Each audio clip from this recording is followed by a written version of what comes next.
Motivation is a lie, not a metaphor, not an exaggeration. A lie that the self-help industry has been selling you for decades and that most people have swallowed whole without question. Host, and I know this not because I read it somewhere. I know this because when my brain was damaged and I could not feel motivated about anything, I still had to show up. Every single day, with no motivation available. None. Motivation is a feeling. Feelings are unreliable. You cannot build a life on something that disappears when you need it most. Here is what motivation actually is. It is a neurochemical response. Dopamine. Your brain releases it when it anticipates a reward. And that release is what we call feeling motivated. It feels good. It feels like energy and possibility and clarity, and then it stops. Because that is what neurochemicals do. They spike and they drop. They are not designed to be permanent. They are designed to be triggers, to get you started, not to keep you going. Motivation gets you off the couch. It was never designed to do anything else. The problem is that the entire self-help industry built a business model on top of that spike. Seminars, books, videos, speeches, all designed to recreate that dopamine hit.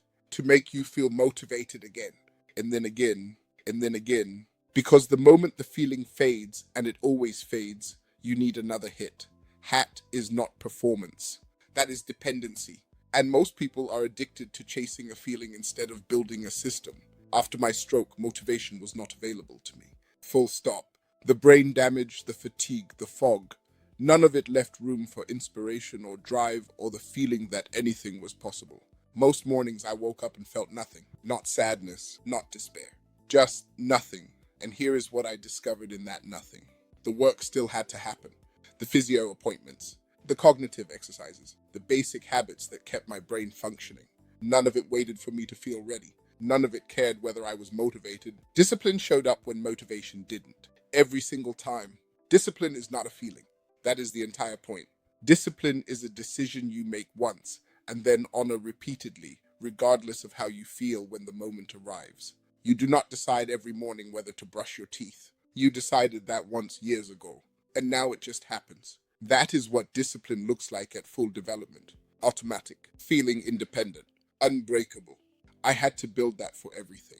Waking at the same time, moving my body, doing the work. Not because I wanted to, because I decided to, and the decision was made in advance. So there was nothing left to negotiate when the feeling wasn't there. So if motivation is unreliable, what do you replace it with? 3 things. And I tested all 3 on a damaged brain, so I can tell you with certainty that they work. 1. Systems over feelings. A system is a set of actions you take at a set time, regardless of your emotional state. You do not ask yourself whether you feel like doing it. The time arrives and you begin. That is it. The feeling is irrelevant. The system runs whether the feeling shows up or not. Stop asking yourself if you feel like it. You decided already. Begin. 2. Identity over goals. Most people set goals. I want to lose weight. I want to be productive. I want to be successful. And when motivation fades, so does the goal. Because the goal lives in the future and the feeling lives in the present, and there is nothing connecting them. Identity connects them. Instead of I want to be fit, decide I am someone who moves every day. Instead of I want to be disciplined, decide I am someone who does what they said they would do. The goal is a destination. Identity is who you are right now, today, in this moment. I had to rebuild my identity from scratch after my stroke. I could not rely on who I used to be because that person's brain worked differently. I had to decide deliberately, consciously, who I was going to be with the brain I had now. Not the brain I used to have, not the brain I hope to recover. The one I had. Today, you do not find your identity. You decide it, then you act like it until it becomes true. 3. Environment over willpower. Willpower is a finite resource. It depletes. Every decision you make draws from the same pool, and by the end of the day, that pool is nearly empty. This is why your worst decisions happen at night. This is why discipline collapses under stress. You ran out of willpower. The solution is not to develop more willpower. The solution is to need less of it by designing an environment where the right action is also the easiest action.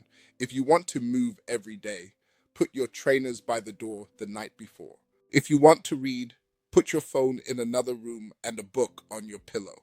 If you want to eat better, do not keep the food that works against you in the house. You are not relying on willpower. You are removing the need for it. That is not cheating. That is intelligence. Here is the question I want you to sit with after this episode. Not write down, not save for later. Sit with right now. How many things in your life are you waiting to feel motivated about? How many decisions are on hold? How many habits are unstarted? How many goals are gathering dust because you have not felt ready yet? Because the motivation has not arrived? I waited for motivation once. I was too busy, too comfortable, too convinced that I would start when the time was right, when I felt ready. I never felt ready. And then I had a stroke, and ready became irrelevant because the work was in front of me and there was nothing left to wait for. Stop waiting to feel ready. Ready is not a feeling. Ready is a decision. You have the brain. You have the time. You have the information. The only thing standing between where you are and where you want to be is the story you keep telling yourself about needing to feel a certain way before you begin. Drop the story. Begin. Motivation is a starting point, nothing more. Systems, identity, and environment are what carry you when the feeling is gone. And the feeling is always eventually gone. That is not a problem to fix. That is a fact to build around. If this landed for you, share it with someone who is waiting to feel ready, not to help them. Challenge them. Because sometimes the most useful thing someone can do for you is refuse to accept your excuses. Next week on Rebuild, 10 tiny habits that make you mentally unstoppable.